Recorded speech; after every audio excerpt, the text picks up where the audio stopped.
Live from WPRI 12, this is The Rhode Show, the place for what's hot and happening. You're having fun, eating well, and living life on The Rhode Show. Good morning and welcome to The Rhode Show. It is Monday, March 12th, 2012, and I'm Will Gilbert. Good morning, I'm Paella Johnson. And I'm Mary Larson. Big, busy weekend that we all had. Yes, I know we're going to get to some of the events in a little bit, and I know I started mine at Sesame Street Live, getting the crowd energized and ready to go. I was car racing this weekend, and then we all took a dip. Yeah, did. Yes, quite a dip it was. Yes, we did. It was a lot of fun. And too bad yesterday's weather wasn't as warm as today will be. Yesterday, 300 people splashed into the chilly water at Goddard Park, including all of us here on The Rhode Show, along with some of the Eyewitness News gang, Mike Montecalvo, Tony Petracca, Pete Mangione, and Eric Murphy, all took the plunge with us. The Rhode Show and Eyewitness News are proud sponsor of yesterday's Special Olympics Torch Run Plunge, which raised $35,000 for the organization. That's just fantastic news. It's so amazing just to see the turnout of people that, of course, you know, it's a plunge and it's chilly, but you're there for a reason to support Special Olympics of Rhode Island, which is such an amazing cause. And I have to say, I did the plunge last year, and this year was so much better because the sun was out. I mean, that is the big thing. If the sun is out, you feel okay after taking that plunge. I got to tell you, I was panicking as they were counting down to run into that water. But as I hit the water and I got out, and I was like, I think Pete and I were high-fiving each other while we were in the water. You're like, I was like, you know what? It's not as cold as I thought it was going to be. And we got a special little gift. Yes. One of our friends, G. It's right at on the table here. I don't know if you can see it. Let me hold it up for you. A great picture of when we visited Special Olympics Rhode Island magazine. We were on their show. About a month ago. There's a picture. Yeah, there's a picture of us and some of the crew. She actually made these for us as a special thank you. She also had this printed on her shirt. Yeah, she did, which was awesome. Which was very nice. Yes, so thank you, G, for the lovely gift. It was a great day yesterday. A lot of fun. And Rhode Island is on a lucky lottery streak, as we all know. But now there's a new game to play, offering you a chance to win up to get this $1,000 a day. I love it. Every day for the rest of your life. Rhode Island is on, of course, that lucky streak. And the new game comes after Rhode Island sold 2 Powerball jackpot winning tickets, totaling nearly $400 million. Still no word on who won that second jackpot, of course, and that ticket sold last week in Smithfield. But this game is nice, too, so if you match all 5 of your numbers and then the one lucky number at the end, you do get $7,000 a week. That is fantastic. I'll take that. It's guaranteed a minimum of 20 years. That's amazing. Even if I love just that. had that 20 years, that's huge. Okay, we were talking about this last week. Basketball is beginning to start up, and the printers and copying machines will be working overtime this week at offices across the land. Yesterday's Selection Sunday laid out the brackets for the 2012 NCAA men's basketball tournament. Top seeds: Kentucky, Michigan State, Syracuse, and North Carolina. You can see all the team in the field right on WPRI.com, and we have a link to the full bracket as well as other tournament news, and you can watch the games beginning Thursday afternoon right here on WPRI 12. I know someone, the lady sitting to my left, who will be glued to every game. I am so excited. I am going to make brackets based upon the colors. That's my goal. That's how my mom selects. Last year it was based on the name that she liked. So I think she had like a 15-seeded team going to like the 4th round. Yeah, and she's like, that name sounds interesting. I'll vote for them. A lot of times it's the people who just go, oh, I like that color, who are the ones that go all the way to, go all the way to the end. But sometimes that's the people that win. Yes. Because you never know. I mean, there's so many things, shake up those brackets. I thought it was this lady who knew basketball. It's this one who made basketball. Go with the uniforms. Go with the uniforms. All right, we have a great show coming up. Let's see what's on the way on the Rhode Show.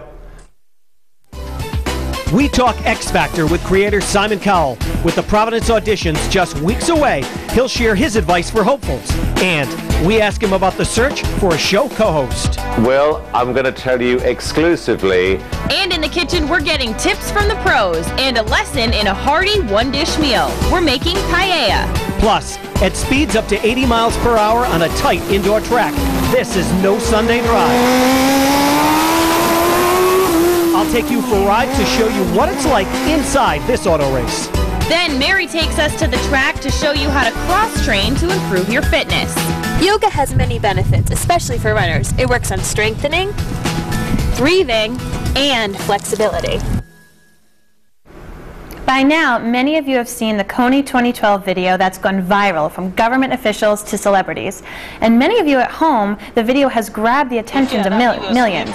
Its goal is to drum up global support to end the murders, rapes, abuses, and abductions in Uganda. Invisible Children, the nonprofit group that released the video, says they're going to be releasing a new video today, responding to questions and criticism. We found a local Rhode Islander who worked along with the Invisible Children, and she's here to share her experience. Lily McKay is joining us this morning. Good morning. Good morning. So for people who haven't yet watched the video, just tell us briefly about Joseph Kony and what's going on. He's a man in northern Uganda who has committed atrocities for the past over 20 years in northern Uganda, but he's now in the Democratic Republic of Congo, which is right next door, and they're still working on trying to find him. What made you decide to get involved? In high school, I was involved with Invisible Children, the club, at North Kingstown High School, and that's what inspired me to go to Uganda and get involved to help. And I went there with a program called the School for International Training. Okay, and when did you go? I went from September to almost the end of December. And tell us a little bit more about what the Invisible Children organization is.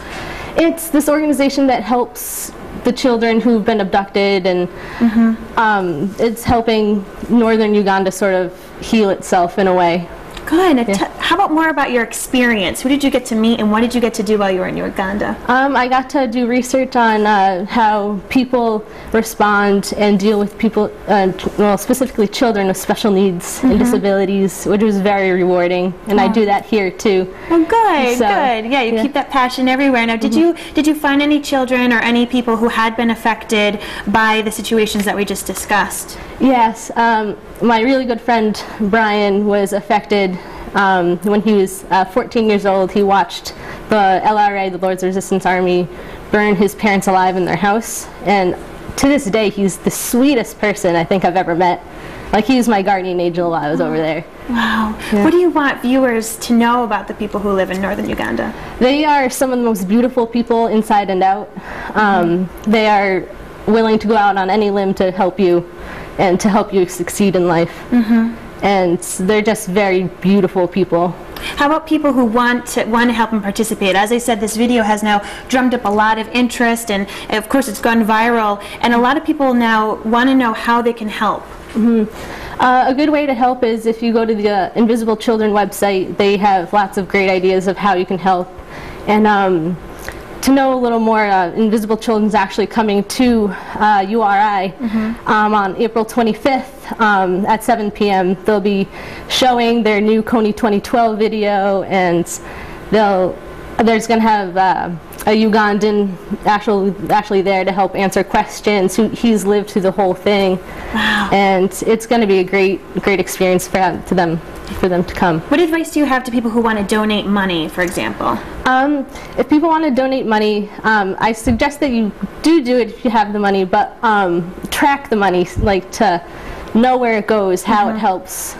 People have a tendency to just throw money at a problem and expect the money to fix it, but I suggest people to follow the money, track it, like follow through. Where does it go? Who does it help? And how have you changed throughout this whole experience? I've learned that living in America, being an American citizen, is a great privilege, and life here is so much. It's just so much. We're so lucky to be here, and life here is just extraordinary. Yeah. So, yeah. It's great that you were able to, use all your privileges to go and help others. And thank you so very much for coming in, Lily. It was a pleasure to meet you. And good luck with everything you do in the future. You're definitely a bright star. To learn more about the situation in Uganda, head on over to WPRI.com. A 9-year-old cancer survivor was honored this weekend in West Warwick. The Pink Heels unveiled a brand new rescue, now with the name Jenna painted on the side. Steve Nielsen was there and has the details. Jenna Jax is 9 years old and already a cancer survivor.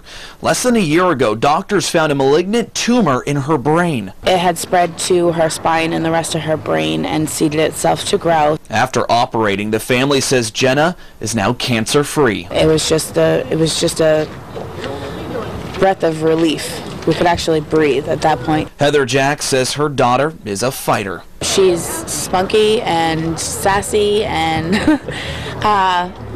she's definitely a soldier. She's a very strong kid. To honor her fight, the Rhode Island Pink Heels dedicated this donated rescue to Jenna. She's very remarkable, she's inspirational, and hence the reason why we wanted to name a truck after her. They opened their arms to us like a family. Friends, family, and fellow cancer survivors continued to open their arms to the family as they watched the 9-year-old sign her own name on the truck.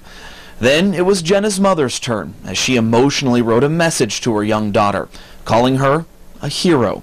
Others got their chance to sign the truck, one by one, leaving a note for someone they love. Organizers tell us this is the first time a pink rescue has been named after a child with cancer in the Northeast. GoProvidence.com is in the kitchen with us today. We are getting tips from the pros, and Chef Ash joins us. He's our pro for the day. We're making paella. Yes, we are.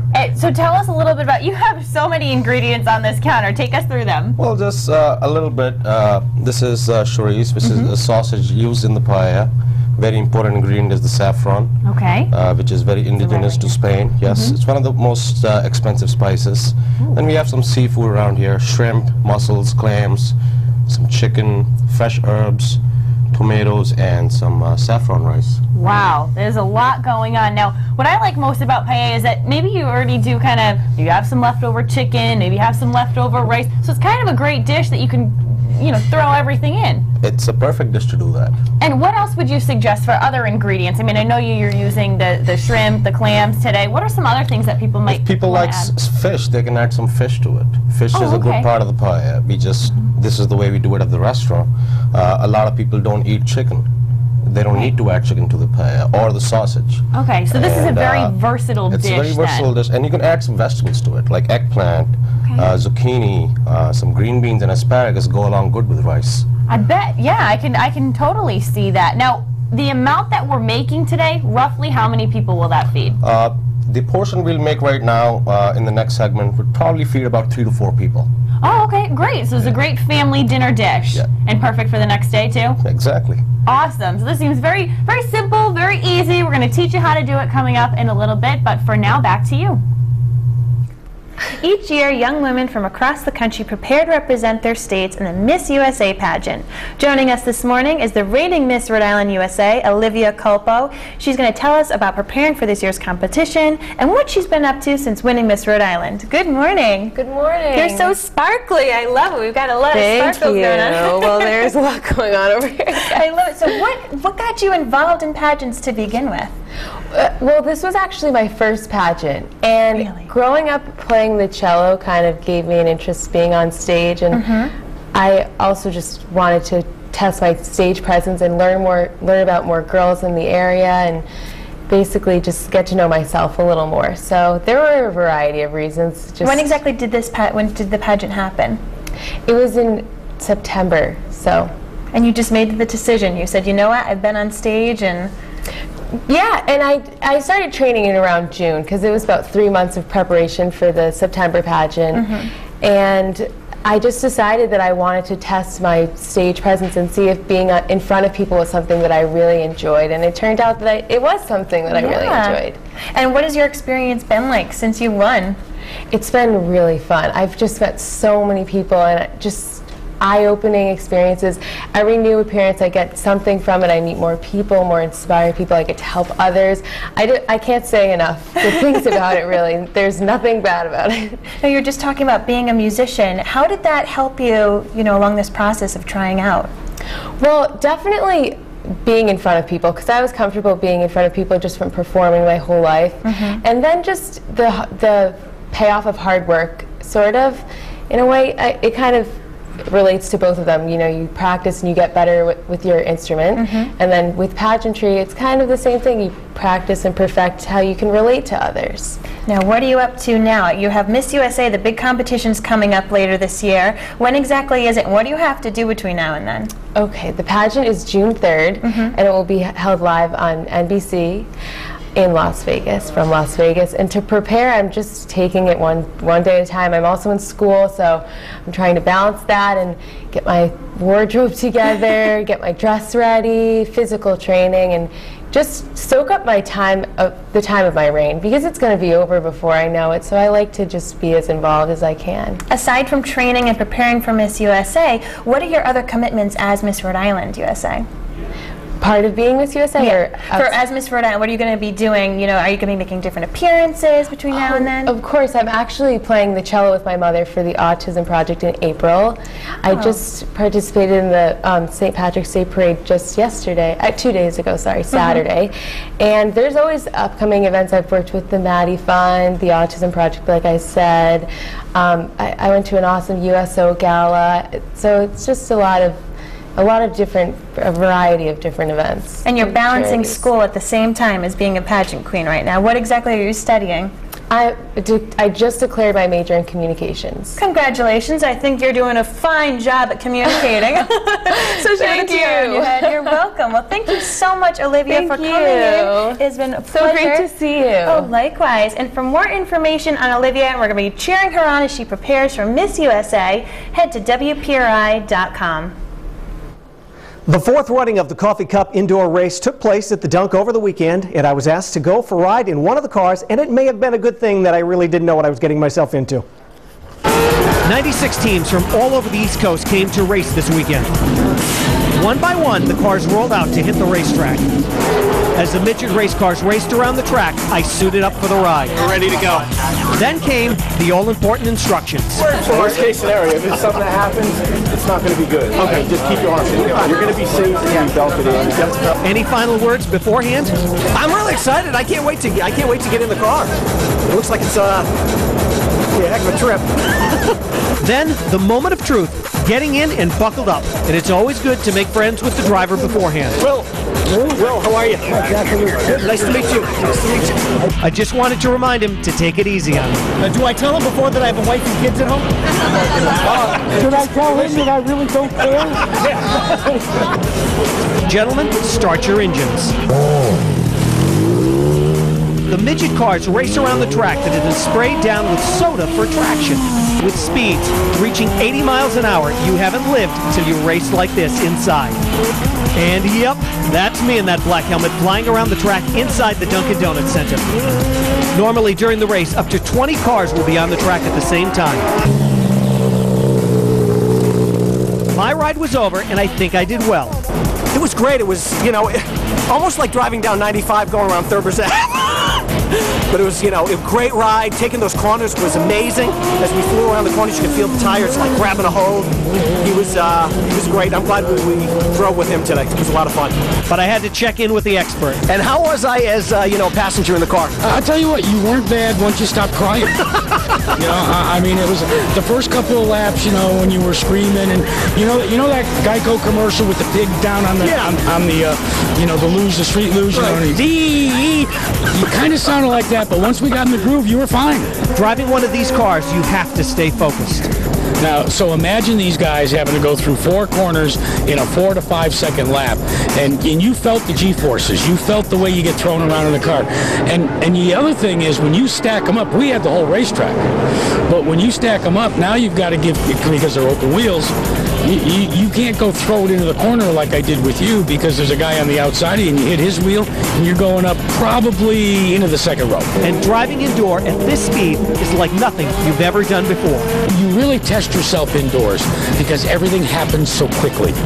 And when you get to be my age, your hand-eye coordination isn't quite as quick. That's why they relegated me to being the two-seater driver. I'm glad you're telling me this now that I'm out of the car and in one piece before I get in the car. Well, you were supposed to tell me to turn left, and he forgot. All I kept hearing is, "Ee! Ee! Make it stop!"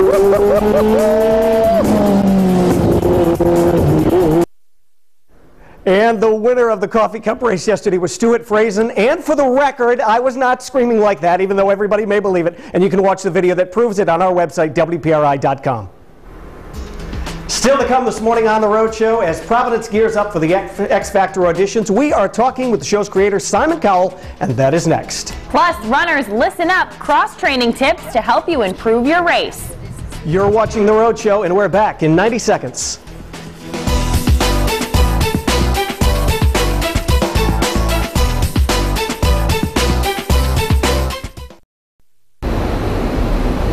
The X Factor is expanding its audition process this time around to reach more singers than ever before. And this season, they've added Providence as one of only 5 audition spots across the country.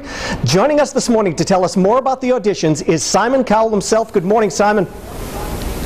Will, how are you? Great. It's great to have you here, and I can tell you that when this was announced that the X Factor was coming to Providence, everyone is so excited that you are on your way. And what made you choose Providence? Well, we were looking at, the most important thing was I wanted to go somewhere where none of these shows had been before. And we had a few options, and then there was a picture of Providence somebody showed me, and I thought, this looks amazing, and I heard really good things about the area, so I thought this is going to be exciting, and I like the fact that we can go somewhere we've never been before. So now you've got to produce some talent for us. That's the deal. You know, well, speaking of talent, I mean, we're expecting, thousands of people to show up for auditions. What exactly is it that you're looking for when you say the X Factor? What are you looking for everyone who's showing up? You always will, I say, originality, and nowadays the people who audition, you've got to go on the internet on places like YouTube and work out something original I haven't seen or heard before. Because where people make a huge mistake is that they just learn something like an Adele song and they sing it like Adele, and they think that's what we're looking for. We're not. As a record company, we're always looking for originality and where there's a gap in the market. Like, for instance, at the moment, if you go back to the Motown era, where it was dominated by pop groups, there's no groups in the charts at the moment in America. So there's a massive opportunity for a group to come in, or for 5 friends to form a group, because there really is, as I said, a gap in the market right now. But you've got to do your homework and not sound like somebody else. And I was also reading that you were saying, speaking of groups, you were saying that you believe a group can win this competition. Is it tougher for a group to enter a contest like this and really compete with, the folks who are up there, doing solos? No, and it's interesting because there's a group who were on my show a couple of years ago who we put together, called One Direction, 5 guys, and we've built up a demand for them in America the last few months. We're putting their album out next week, and there's a chance their album's going to debut at #1 in America, and that shows you that there is a massive, massive gap right now for something like that. So, anyone who's listening to this, it's doing your homework and being smart and being original. And I know you've been asked this question a million times before, but any way you can tell us when exactly you're going to make a move to fill the new judges' seats? Well, we're working on it all the time, and you think, I thought at the beginning of this week, Will, that we'd kind of narrowed down all the contestants, and then 2 other people last night threw their names in the hat, and they're big names, so you've still got to talk to everybody. And the rumor is, and I would love to have you be the one to break it right here, Simon, this is your big chance that you could be making the announcement soon, and that it could be Britney Spears, could be one of them. Come on, give it up. Well, I'm going to tell you exclusively yes. I can't answer that question.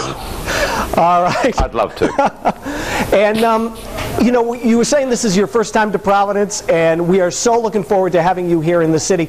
The other thing that I was reading was also that you are going to be accepting people who may have already have some sort of recording contract. Well, it doesn't matter. I mean, because as well as running a television company, I run a record label, which I have in partnership with Sony. When you run a record label, you can't put rules on who you can and who you can't sign. So we don't care what age you are, whether you've had a recording deal, whether you've got a management contract, whether you're in a group, whether you're over the age of 30, who cares? If you've got talent and we think you can sell records, you're welcome on one of these competitions. And funny enough, we proved this recently with Susan Boyle, who's like the most unlikely pop star in the world. She's sold so far 25 million albums. Wow. So, you've got to break the rules. And one more question. You've been doing this for a long time. I mean, a lot of, thousands of people have gone past you. Has there been one person, or maybe more than one, that you've let go that may have turned out to something, something bigger than you ever had expected? That's a very good question. Probably, but nobody comes to mind right now. All right, well, I'm going to give you one more chance. Can you just tell us who it could be? Okay, I'll give you a clue. Yes. One of them's going to be a girl. All right, thanks so much. We can't wait till you come here to Providence, and we hope to be able to meet you soon. Auditions are being held right here in Providence at the Dunkin' Donuts Center. Registration is May 9th, and auditions are on May 10th. For more information on how to register, you can head to WPRI.com. Still to come this morning on the Rhode Show, we'll be back in the kitchen with Go Providence making paella. You can find today's recipe now at WPRI.com. Plus, studies show the time change could have an effect on your behavior today. We'll talk about it next in The Buzz.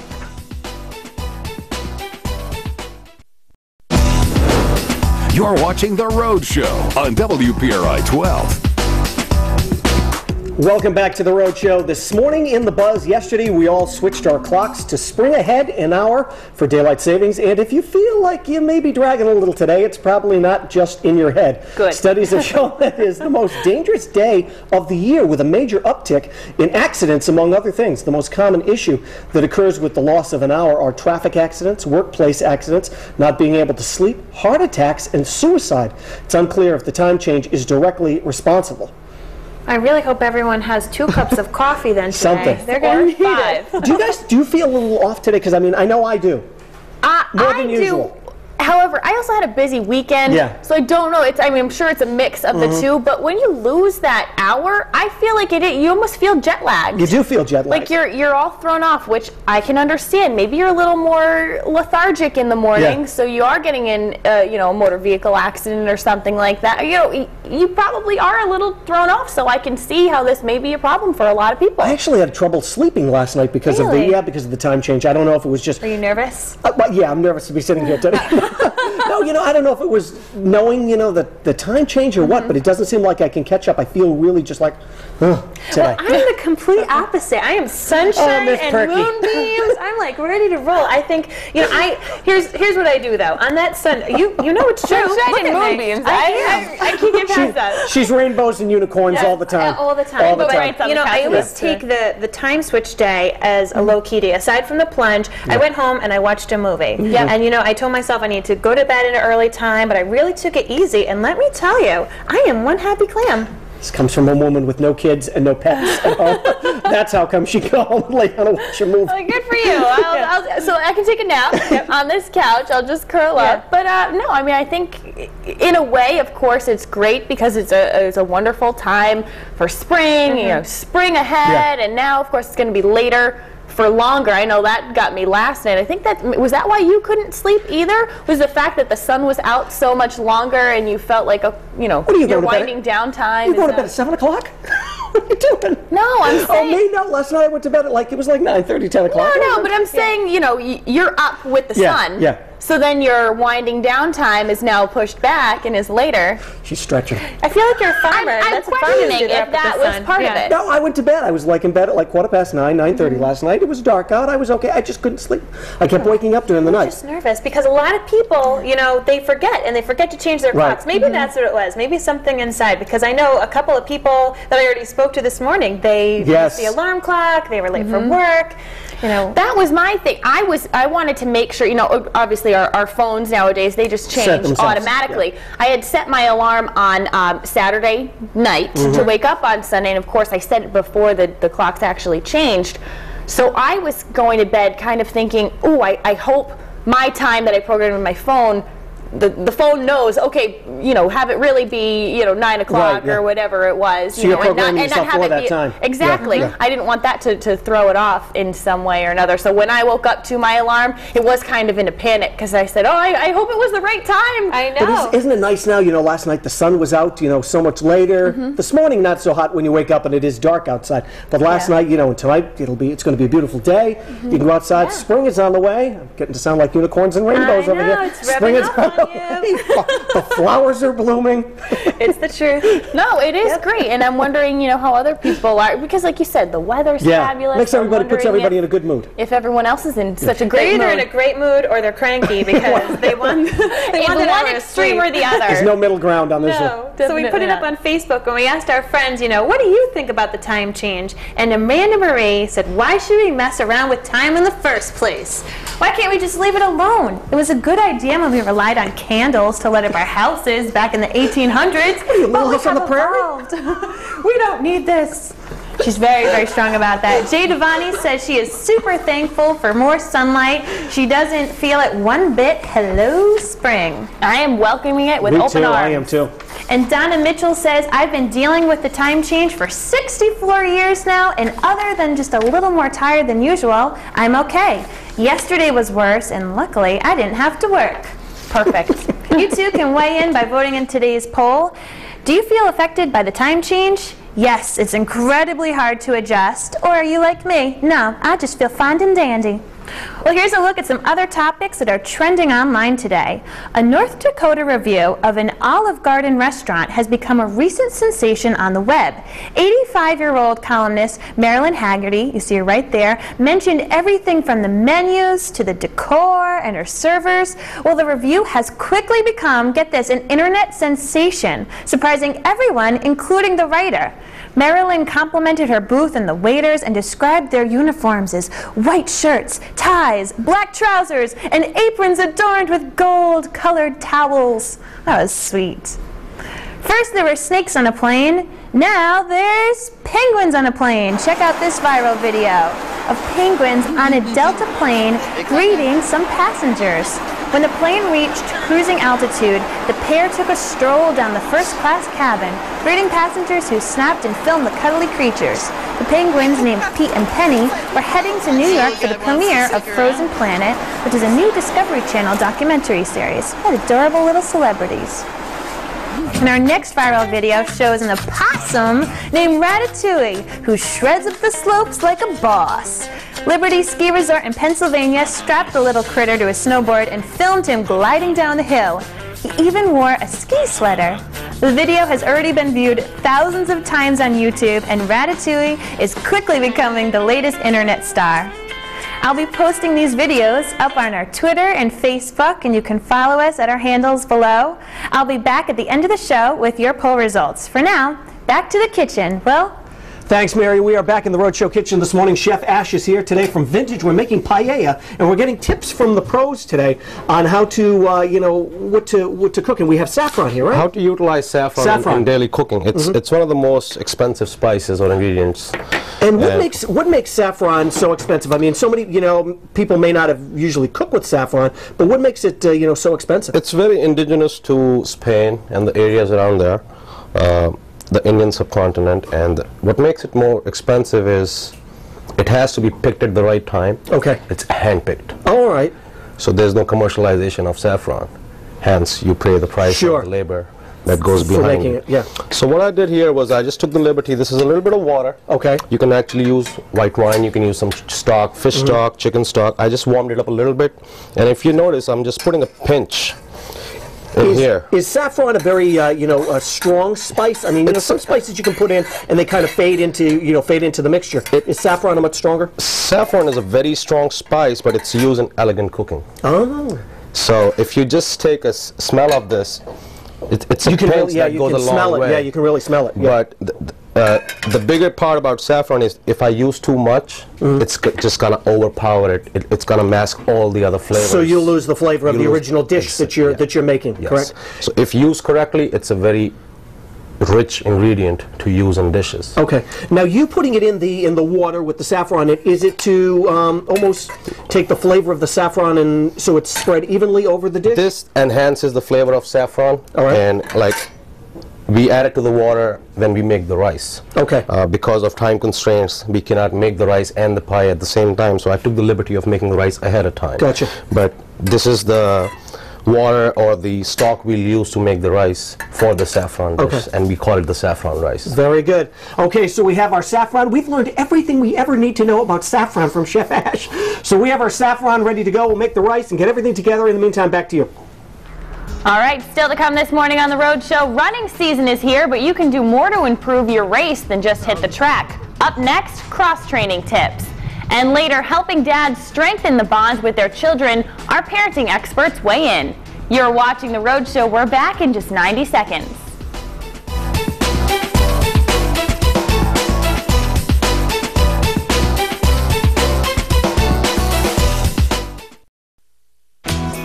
This morning in Project Fitness, are you or someone you know training for a marathon? Or do you like to just go out in the spring air with a refreshing run, like myself? Well, it's not just about hitting the track that can improve your performance. Take a look. With spring approaching, many people are getting out their jogging shoes. But did you know that yoga can actually be helpful for runners? Yoga has many benefits, especially for runners. It works on strengthening, breathing, and flexibility. Most runners are pretty strong in their lower body, but if all they do is run, then their upper body can tend to be weaker. So yoga stretches and tones virtually every muscle in the body. So if a runner does yoga, then they're going to find that they get more upper body strength, and an evenly trained body will perform better. Runners need an abundant supply of oxygen flow in the body in order to feed their muscles. Most of us are pretty shallow breathers, so when we take a breath in, we don't take that much air in. But when you practice yoga a lot, you learn to take a lot more air in with each breath. And what that means is that you end up having more oxygen in your blood. And so for runners, more oxygen in their blood means a lot better endurance. Runners, notoriously tight in their hamstrings, can greatly benefit from more stretching. Yoga has helped my running practice because it allows me to recover more quickly from long and strenuous runs because I am able to stretch not only the muscles I use while running, but all other muscles as well. Sun salutations are highly recommended for runners. You start by breathing in and reaching over your head. Fold forward and stretch your lower back and legs. The next pose is a halfway lift, and that really gets into the hamstrings, which is good for the runners. Get into a high plank and do a low chaturanga. And then you can come into upward facing dog. So upward facing dog, you're going to feel it in your low back. It's strengthening that, and a nice opening in the chest. Last, end with a downward facing dog, which stretches the back of the legs, the back, and works the upper body. Another great pose is the pigeon, just like you see here. It's great for the hips and the thighs. You can get more details at WPRI.com. Time now for some weird news. First, there were monkeys on the final frontier, then humans, now Legos. A Romanian man took on a very serious mission, launching a Lego space shuttle into the stratosphere. In December, the man attached HD cameras to a weather balloon to document the journey. On New Year's Eve, he launched the toy in Germany and has since found it 125 miles away. Next up on the launch pad, either a Death Star or Buzz Lightyear figure. Ooh, to infinity and beyond. Yeah, that looks cool. I like that. Big fluffy puppies were strutting their stuff in Beverly Hills. Oh. It's part of a family fun pet event called Woof Stock 90210. Old English sheepdogs were on the parade. All the dogs have been rescued from shelters and adopted from families who couldn't care for them anymore. About 3 dozen sheepdogs were part of the event. That's a good event. That I like is. that. Yeah. That's really cute. And in a different canine contest, there's a new ugly dog on the block. It was the 17th annual Ugly Dog Contest to benefit Humane Society. Some of the country's oddest looking pups showed up, all trying to out-ugly each other. Yeah, that was cute. Categories included Best Tricks, Cutest Pup, and the dog that looks most like its owner. How can you be the cutest, ugliest pup? And would you want to be the ugliest? Oh, that one looks like a lion. It does. Would you want to be the ugliest one and then get told that it looks just like your, the owner? I know, imagine if you're not, imagine if you're not entered in that part of the contest, you're just like, oh, I think my dog's cute, and they're like, I actually think it looks like you. Yeah, you're the ugliest dog, and you look like your owner. Congratulations. Congratulations. You're the ugliest person. You're the ugliest person. Congratulations. Good for the pups that they're having fun. Yes. Yes. And I like the balloons being launched, too. Always wanted to do that. Yeah? That's the geek side of me. You should just blow up a balloon and tie a note to it and say, like, please write me a note back and just see how far it goes. You're not supposed to do that. You kill the birds. Oh. How about biodegradable? Okay, don't do Thank that. you. Don't do that. Just hug a paper airplane. See how far you can throw it. We'll try that one. We'll try it later. We'll start folding now. Yes. All right, still to come this morning on the Rhode Show, we are back in the kitchen. Don't forget, you can cook along with us at WPRI.com. We're making paella, and we'll be right back.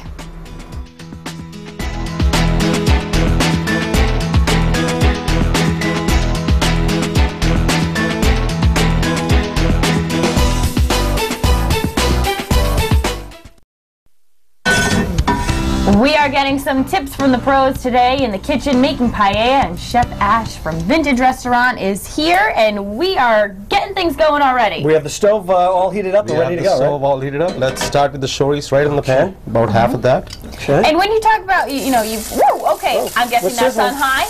High heat? That's good. Chef? That's good. Yes. Okay. Now the most important part is to cook the chorizo nice. As you can see already, the spices from the chorizo are coming out in the oils. Yeah, you can see it. You really need that to happen.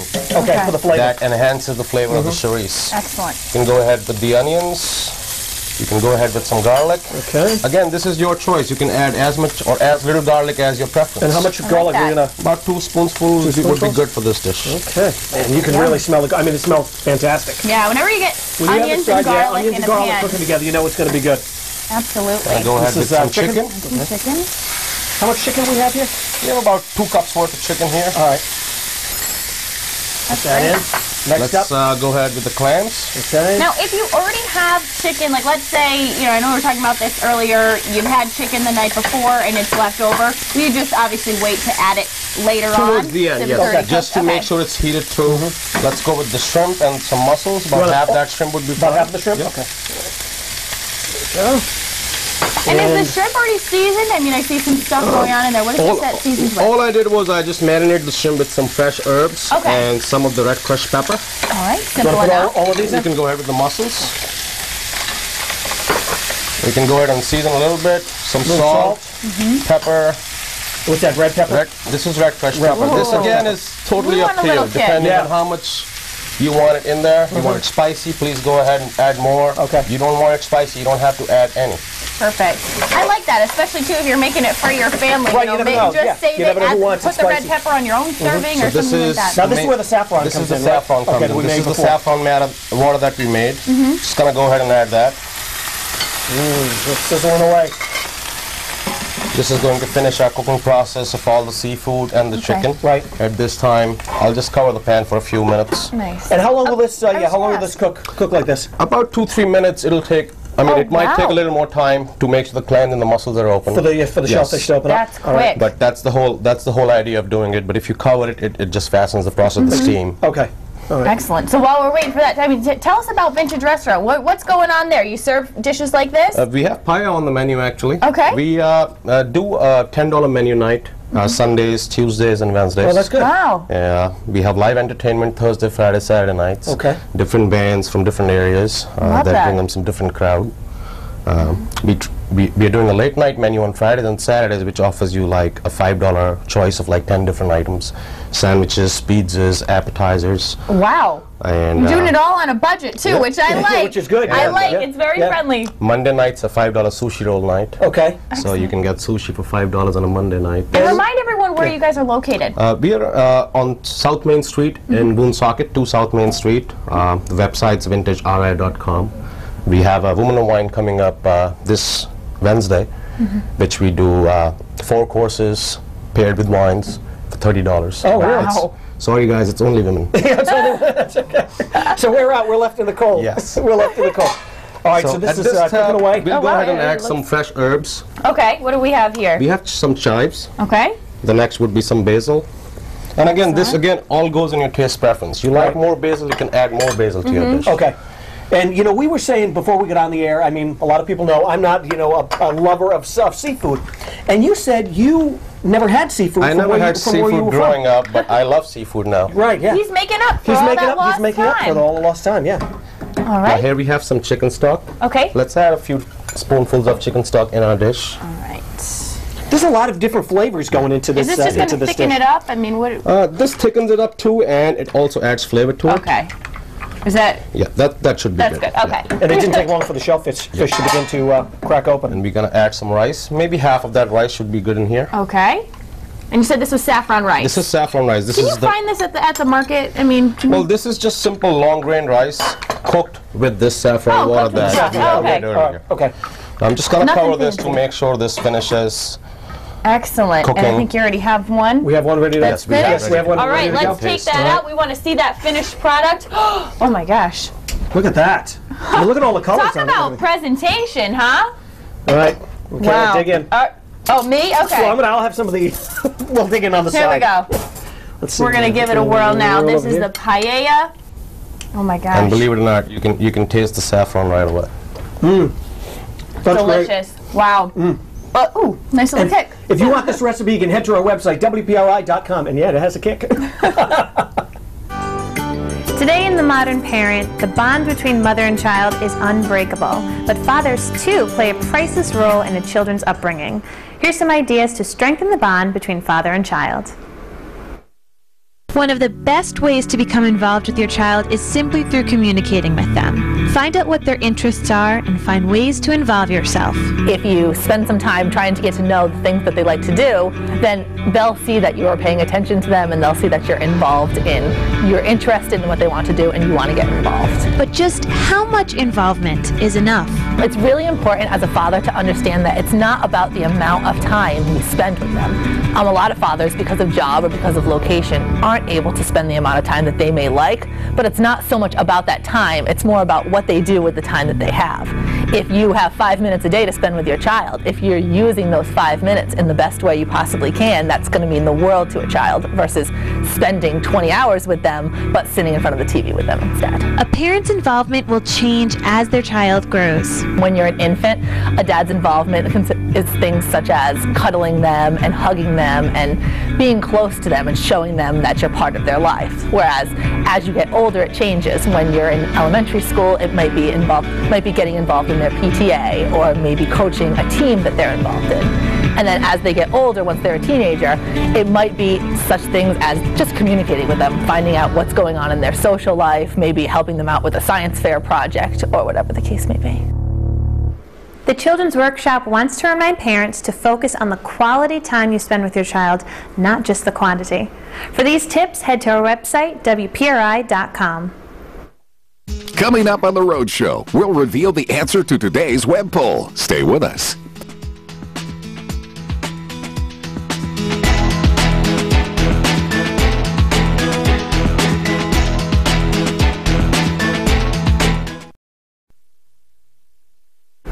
It's time to check back in with today's web poll. Of course, we were talking about the time change. So let's check out what our people were saying on Facebook. Of course, we had Amanda Marie saying, "Why are you messing with time?" Jay Devani, who loves spring, says she doesn't mind it at all. And Donna Mitchell says that she got used to it and she was able to be good today, whereas yesterday it was tough. Back over to you. Thanks, Mary. Coming up tomorrow on The Rhode Show, Kevin Costner is heading to the Ocean State to perform on stage with his band.